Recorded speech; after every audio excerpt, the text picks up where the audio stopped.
আমাদের পৃথিবী একমাত্র স্থান যেখানে মানুষের অস্তিত্ব আছে বলে জানা যায়।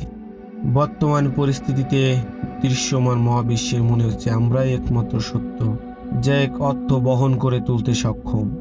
আর তাই তো সিঙ্গাপুরের অভিনেত্রী খু সুই চিউ বলেছিলেন, দিগন্তরের ওপরে দেখতে হলে আমাদের বৈঠা বইয়ে বেরিয়ে পড়তে হবে।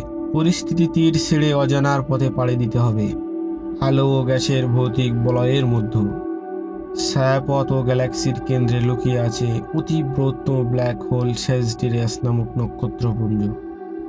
কিন্তু আজ আমরা যে ব্ল্যাক হোলটি খুঁজে বের করব সেটি এই ছায়াপথে নেই, এমনকি আমাদের স্থায়ী নক্ষত্রপুঞ্জেও নেই। আমরা যে দানবটির সন্ধান করছি সেটি প্রায় 18.2 বিলিয়ন আলোকবর্ষ দূরে অবস্থিত, যেখানে পৌঁছাতে হলে সম্ভাবনার সীমানা ছাড়িয়ে যেতে হবে এবং মহাজাগতিক গতির সীমা অতিক্রম করতে হবে। আমাদের এমন গতিতে ভ্রমণ করতে হবে যা আগে কখনো হয়নি।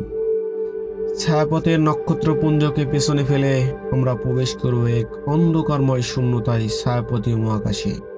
কিন্তু ঠিক যখনই পথ হারানোর অনুভূতিটা জেগে বসতে শুরু করে, তখনই দূর থেকে আলোর বিন্দুর মতো দেখা দিতে শুরু করে, যেন আকাশ থেকে হীরার বৃষ্টি ঝরে পড়ছে। এগুলো নক্ষত্র নয়, বরং শত শত কোটি নক্ষত্র, গ্রহ ও উপগ্রহ সম্মিলিত অন্তস্থ ছায়াপথ। কিন্তু আমরা আমাদের মতো অন্য কোনো সত্যর সন্ধানে নেই। আমাদের গন্তব্য আরও অনেক বেশি ভয়ঙ্কর কিছু, এবং তার ঠিকানা হলো ঠিক সামনের এই উজ্জ্বল বিন্দুটির। এটা হলো কুয়াশার টোনান্টো জিল্টা 618, যা টন 618 নামে পরিচিত। এ যাবৎ আবিষ্কৃত বৃহত্তম বস্তুগুলোর মধ্যে এটি একটি অতি বিশাল ব্ল্যাক হোল। এই ব্ল্যাক হোল মহাকাশের সবচেয়ে বিশাল একক বস্তুগুলোর মধ্যে অন্যতম। এটি বর্তমানে জাতক বৃহত্তম ব্ল্যাক হোলগুলোর মধ্যে এটি একটি।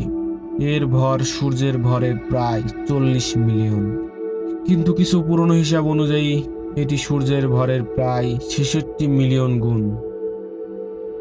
যদি আমরা এটিকে আমাদের সৌরজগতে স্থাপন করতে পারতাম, তবে এটি প্রতিটি গ্রহের কক্ষপথে, কুইপার বেল্ট এবং তার অনেক দূর পর্যন্ত গ্রাস করে ফেলত। প্রকৃতপক্ষে এটি আমাদের প্রতিবেশী ছায়াপথ এবং ম্যাগেলানিক মেঘের সমস্ত তারার সম্মিলিত ঘরের চেয়ে বেশি। এটি মহাবিশ্বের অন্যতম বৃহত্তম, এবং টন 618 এর বৃদ্ধি এখনও শেষ হয়নি। একে ঘিরে থাকা সমস্ত বস্তু ধীরে ধীরে গ্রাস হচ্ছে, এবং এই প্রক্রিয়ায় তা সংকুচিত উত্তপ্ত হয়ে উঠছে, যার ফলে বিপুল পরিমাণ তেজস্ক্রিয়তা নির্গত হয়ে মহাকাশে ছড়িয়ে পড়ছে। এটি কুয়াশার ইঞ্জিন এ অতি বিশাল ব্ল্যাক হোলটি থেকে শক্তি যোগায়, যার ফলে মহাবিশ্বের অন্যতম উজ্জ্বলতম বস্তুটির সৃষ্টি হয়, যার আলোক সঞ্চার ক্ষমতা প্রায় 140 ট্রিলিয়ন সূর্যের সমান। কিভাবে টন 618 এত বড় হলো, এটি একটি রহস্যময়, তবে সম্ভবত এটি অন্য ব্ল্যাক হোলের সাথে একত্রিত হয়ে এবং ক্রমাগত তার চারপাশের পদার্থ গ্রাস করার কারণে এমনটা হয়েছে। এই বিশাল বস্তুটিকে প্রদক্ষিণ করতে আমরা ইভেন্ট হ্যারাইজন এমন এক সীমানা যা অতিক্রম করলে আর কখনো ফেরা যায় না। এমনকি আলো এই বিন্দু থেকে পালাতে পারে না। ইভেন্ট হ্যারাইজনের উপরেই এই দানবটি লুকিয়ে থাকে।